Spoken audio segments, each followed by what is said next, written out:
Subscribe and press the bell icon to never miss a video from NYOOOZ.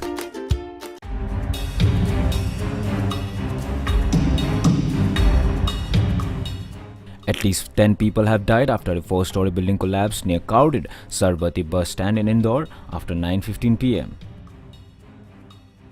The Chief Minister of Madhya Pradesh, Shivraj Singh Chouhan, announced a compensation ₹2 lakh each for families those who died and 50,000 each for those who have been injured.